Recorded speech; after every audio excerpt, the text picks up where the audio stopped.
Hi everybody, Karen Lohoff again. I'm try and sit up straight so that you get a little bit more of my face.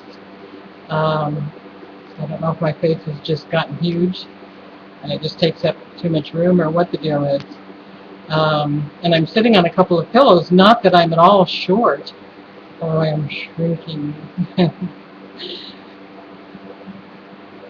I have something to share with you today that's possibly, again, a little unusual. I've introduced you to Wallace Wattles, and some of the ideas that I found new to me in the Science of Getting Rich.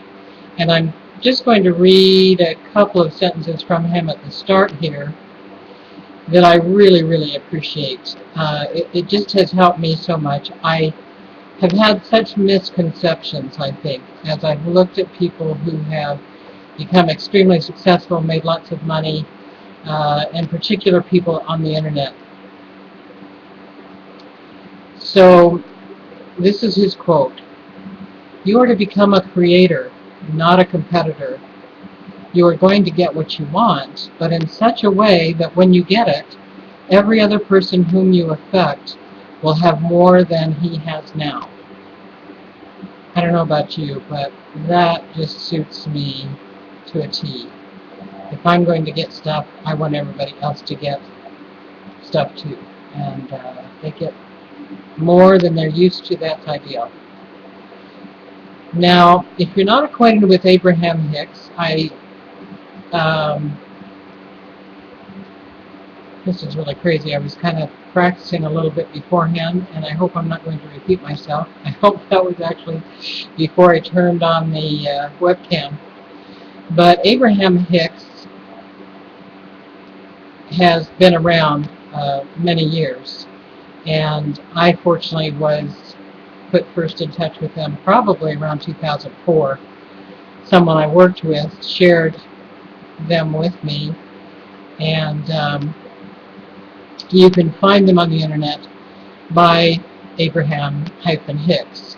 If that interests you, I'd like for you to be able to find them as well.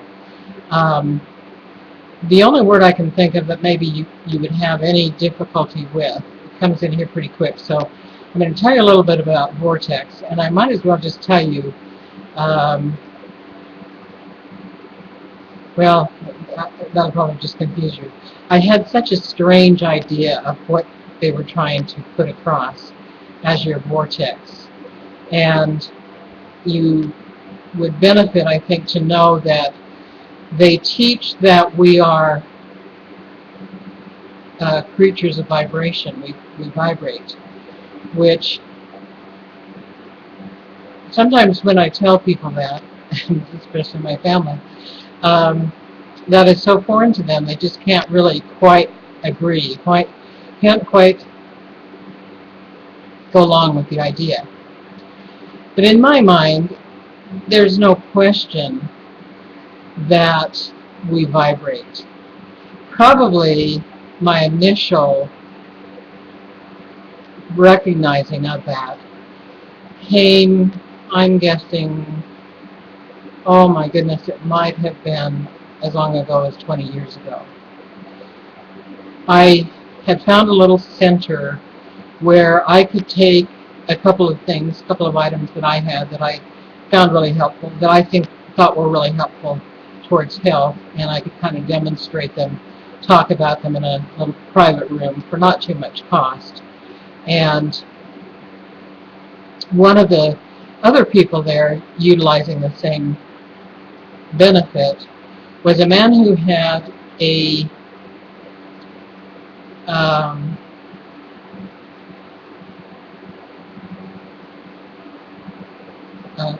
whole blood microscope, and with that microscope he could prick my finger, take a drop of blood, put it on a slide, I think he probably put another slide over it, and then put it on his microscope, and he had it set up to show through the slide projector on the wall, the activity that was going on inside that one drop of blood.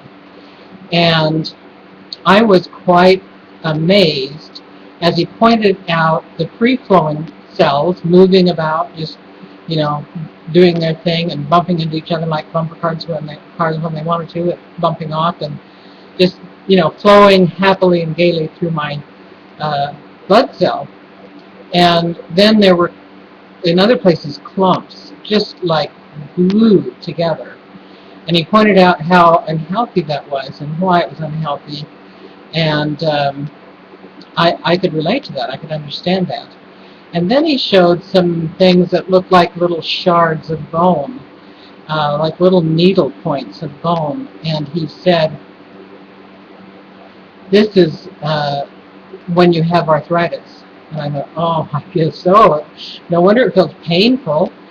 And anyway, there were a lot of things like that. But the thing that really sealed it for me was that I had taken a friend and I had taken my 2 sons. And he did the same with each of them. And theirs were all a little bit different. My one son, we learned that he was a type 1 diabetic when he was 8 years old, and we just had him in the hospital to have his adenoids and his tonsils out. And at the time, the explanation that I got, and I have a feeling I don't really know anything more about it now, was that there is something, it can be mumps, or it could be some other thing I can never associate with anything but this, and I can't even remember the name of it. But if a child's had one of those 2 things, mumps or this other childhood illness,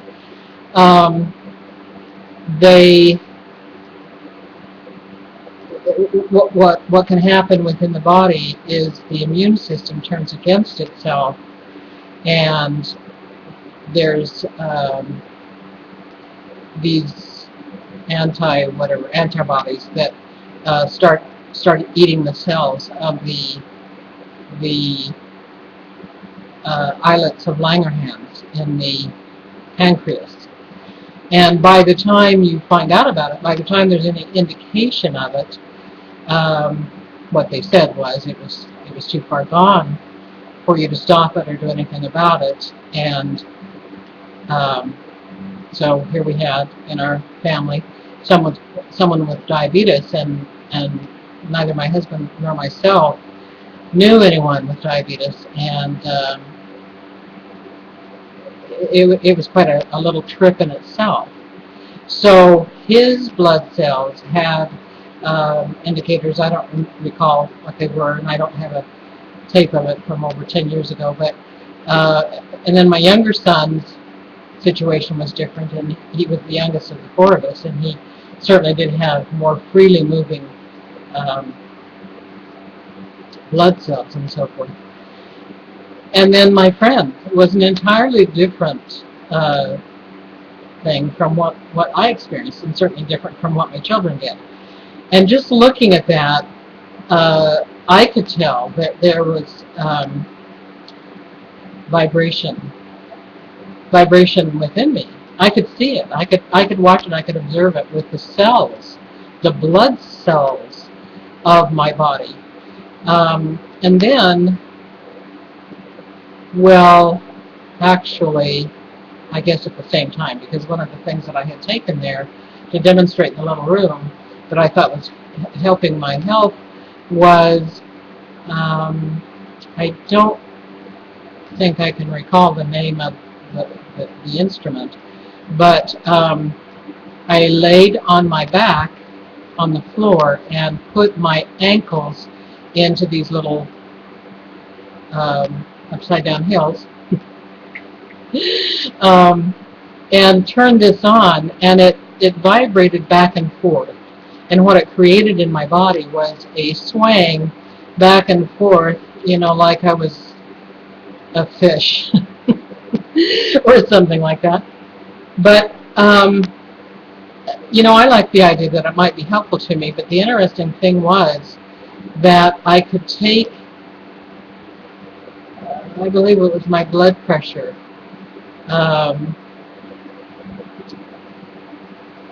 oh, you know, getting old is not for wussies, in case you think it is. I can't remember that either. But there was evidence that things had improved in an area that was good and helpful for people. So that was vibratory as well. And I don't have any problem believing that I'm a person of vibration and that people get my vibes when I'm angry or when I'm, uh, you know, different ways. Um,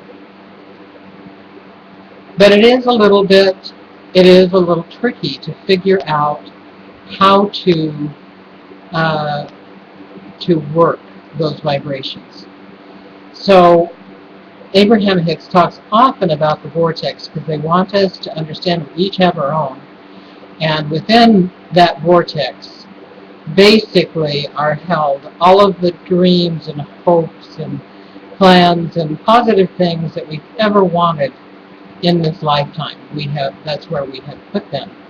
And so here I've kind of mentioned that it's like a collection, or it's like a treasure chest, or it's really more in my future experience. What's in there, I hope will be in my future experience. I hope I'll catch on and learn how to actually create and manifest. The idea of being able to create without being a competitor, but on the creative plane rather than the competitive plane that I just said with Wallace Wattles is positive. And then there's this.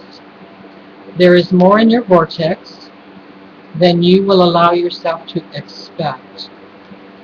For everything you want right here, right now, there are 20 or 30 or 40 or 50 viable opportunities to move you specifically in the direction of what you want, surrounding you at all times. And if that surprises you, then that means you're not in the vicinity of what you want often enough to get those impulses. The universe is responding to each of you. You are an actor in a role, and everyone else is responding to that which you're emanating. So you just need to decide, am I a prosperous person standing here in this role that the universe is responding/reacting to? Who am I? What has life brought me to? Who am I as I stand in this point of attraction? Because everyone else is responding to who you are. And I'm just going to finish this by saying that if you're working online, if you're striving to work online, if you're considering learning how to make an income online, you will hear more all the time. The longer you're online, the more you will hear how important mindset is. It's important from so many angles, from so many points of view. And this is one you may want to consider because it has everything to do with the center of you and who you are. And when it comes right down to it, that is all you have to offer, is who you are.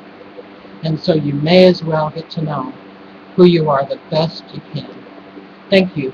Bye.